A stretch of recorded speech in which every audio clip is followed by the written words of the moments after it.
very, very sad to hear about Gordon Banks today. Yeah, really sad. Yeah. On to sport now, and with the biggest horse race in the world less than 2 months away. Is it that time already? Today came a piece of grand national history. Yeah, the official weights launch, a major occasion, of course, on the road to Aintree, was held in Liverpool for the very first time. Now, with racing due to return tomorrow after a week's break, of course, because of the equine flu scare, it was a double celebration. Chris Hall has more details.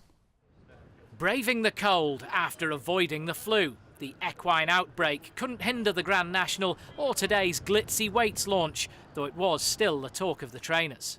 Well, it's a relief to the industry generally.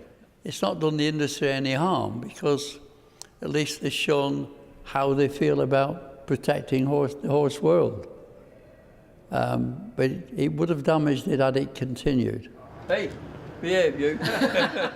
Relief then made way for excitement as this Aintree milestone, held in Liverpool for the first time, brought the city's star names together. Are you into your racing, or is this a bit of a novelty for you now? I'm into the occasion. Because, of course, I remember when I played for Liverpool, we always tried to get a home game, first and foremost, on the Saturday in April when the Grand National was on. Secondly, an 11 o'clock kickoff so that we could be finished at 12 to get to the Grand National.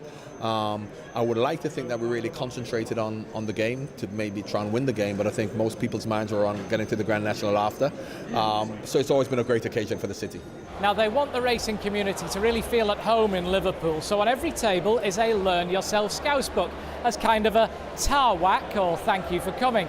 But if the concept of a weights announcement leaves you scratching your head and saying, "Yeah, what?" Let me explain. But they're sent on their way.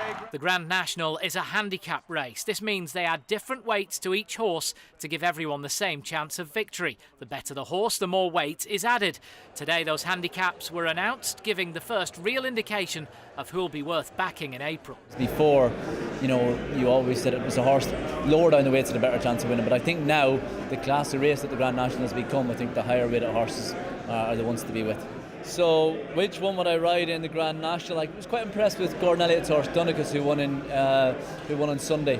You've just had a chance to have a look at the weights. Have you got any tips for us? It's the one race that everybody texts me and I've got no clue. I hope a horse called Black Lion runs and runs well in it, because even though he's not trained local to us, and one of his owners is very local, so I hope he runs well. But by the time you ask me on National Day, then I'll have probably another 3 or 4 that I'll fancy. Our celebrity tipsters can get odds as high as 50 to 1 on their selections, not least because the field of more than 100 horses will soon be cut to just 40. Then the Aintree excitement can really get off and running. Chris Hall, ITV News, Liverpool.